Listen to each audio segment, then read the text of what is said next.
I want to go back. He wants to go back. I want to go back to the farm, far away from home, with a milk pail on my arm. I miss the rooster, the one that used to wake me up at 4 a.m. down on the farm. I'm Scott Boehm. They call me the old farmer. I really like using my Farm All-A tractor. It was built back in 1947, I believe. It's a 27 horsepower motor, and it does everything that I want it to do. I don't need a humongous tractor on our little farm here.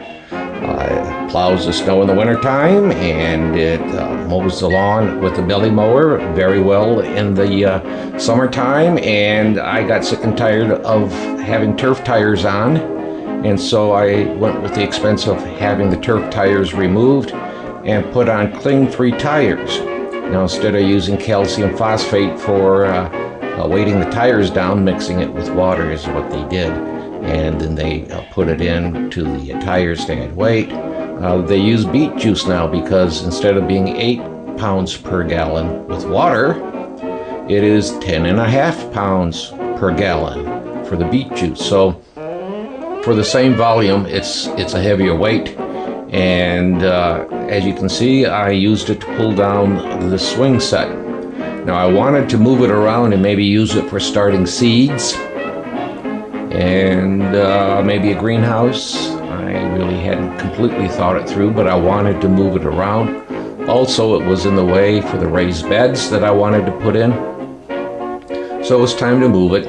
I used a towing chain up to a certain point, and then I switched to a strap because in case things snapped, I didn't want the hook from the towing chain coming after my head.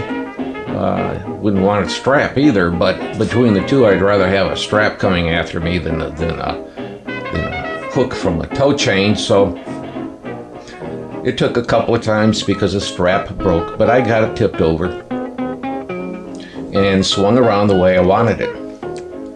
Now, I needed to set it upright. To be honest, this is an old swing set. I knew the wood was old in it. I'd only at the most have a couple of years using it before I'd have to replace it. So I was in the process of jacking up the spine enough so that I could get a strap around it and pull it upright. And the spine broke.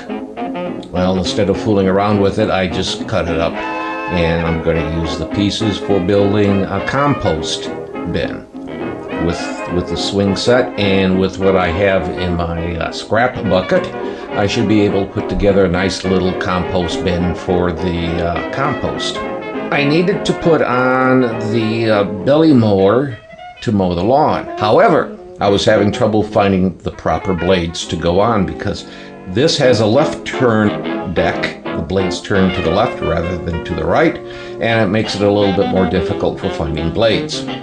And in the meantime, to keep the grass at least manageable, I used a brush mower to mow the lawn.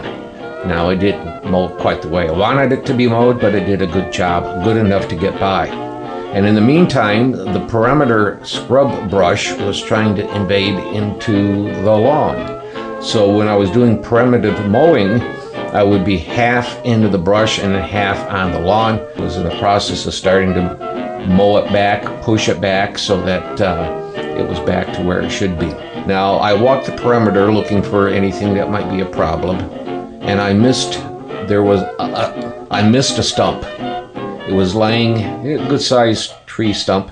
It was laying flat, and I missed it. So when I started mowing, I hit the stump, and I couldn't stop the tractor in time, but that should be okay because the mower had a clutch built in, so in case it hit something it can't cut through, it would slip, except the clutch didn't slip. What happened instead was the coupler of the transmission broke. So I had to call up a tractor repair place, someone that worked on older tractors, and we hauled it over there. First of all, he took a look at it here, and then we saw that some of the seals need to be replaced. The gears and the transmission look good. We had it hauled over to his place, and he ordered the parts in that was needed. And of course, it took some time to get the parts in. So all summer long, I did not have the tractor. So I needed to get something to mow the lawn. And this is what I got. A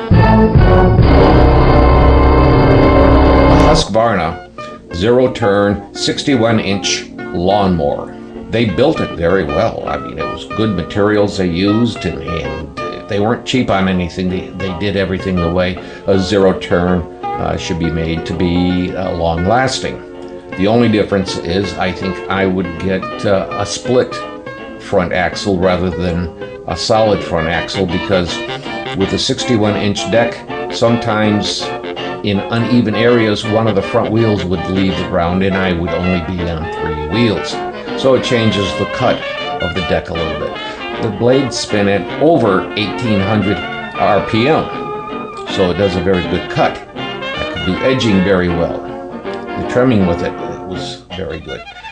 But it wasn't any faster than my belly mower on my tractor, because I could do a turn on one wheel just like a zero turn, because I had separate brakes for each wheel. It did not do the ditch out front along the road as good, because when I used the tractor, the angle wasn't too bad, but it was a sharper angle for the zero-turn mower. And with hydrostatic transmission and turf tires on it, I lost control of the zero-turn several times. Luckily, I was able to get it back, but it was a dangerous situation.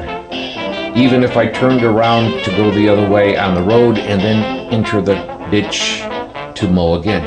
Also, since I had to mow across the ditch, with the wheels that controlled the steering being in the back and having grocery cart style wheels on the front, I couldn't set the thing for a straight, to go straight. I had to have it try to mow uphill just a little bit to offset that, maybe 10 degrees, so that I would do a straight cut across the ditch.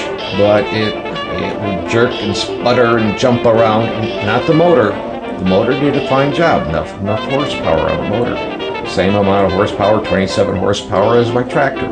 It was this hydrostatic transmission and the turf wheels on it. So I go through and mow the perimeter and the ditch and the complicated things. I do the trim work.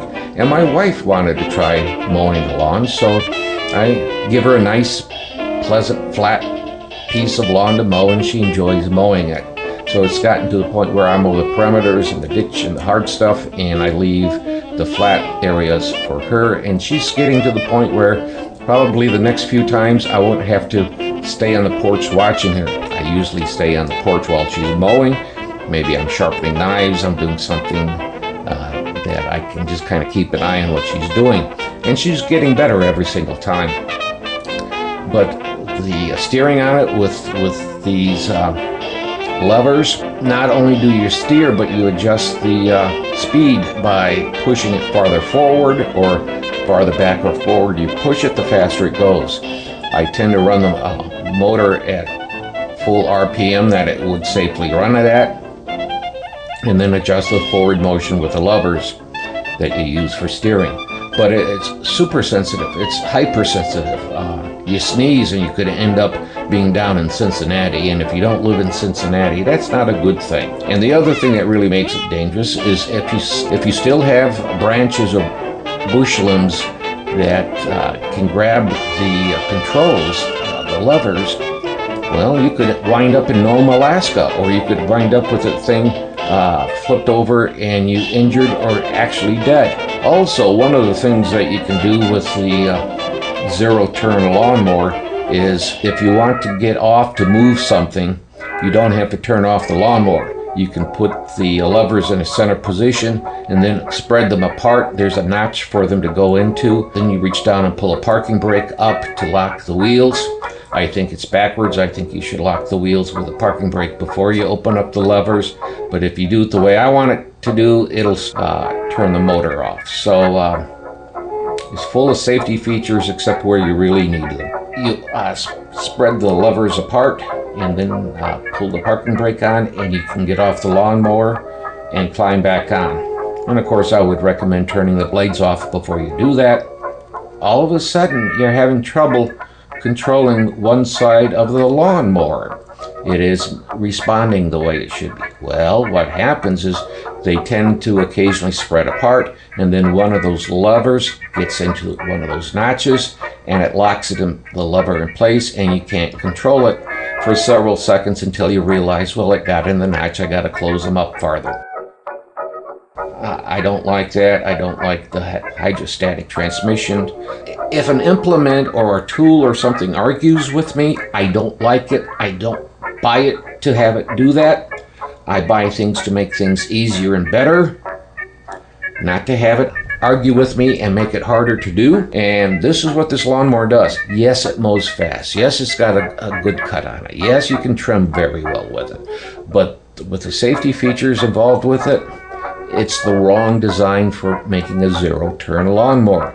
I would suggest that you keep people who are unfamiliar with implements from using it, other than for very flat golf course type things. Well, maybe even a golf course, they have hills in it. That might be too sharp for someone inexperienced to use. And I would keep kids off of using it because it's so easy to have it get out of control, and then you're trying to fight to get it back under control. In fact, there's horror stories of people who buy a new zero-turn lawnmower and they aren't familiar with using such implements. And I learned how to use it back on the farm when I was a kid because we had a bulldozer, full-track bulldozer. So I was familiar with the concept of steering with brakes rather than with a steering wheel. But if you don't know how to use it, it's so easy. You sneeze and you can lose control. It's that sensitive. It's a very sensitive, oversensitive piece of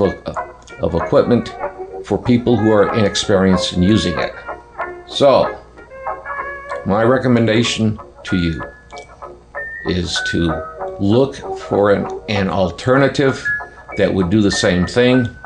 A lawnmower maybe with a belly mower on it that has the same cutting width as a zero turn, or go up and get a farm tractor or a used one like I did with a belly mower on it, and you can mow just as fast and just as clean and do the edging that you could with a zero turn, and it's much safer to use because if you sneeze, you're not going to wind up in Pittsburgh. It's so easy to get injured. People say, yeah, they're kind of dangerous, but they never say what it is. I know I would want a geared transmission rather than the hydrostatic. And I would rather have a throttle control that controls the forward speed and the back speed, and then another one that controls the engine speed. If we could do that and just have the levers be for steering, I think it would make it much safer. Especially if you have a foot pedal that just stops it and locks it in place. My opinion, you may have other opinions on it. This is the old farmer saying, be well.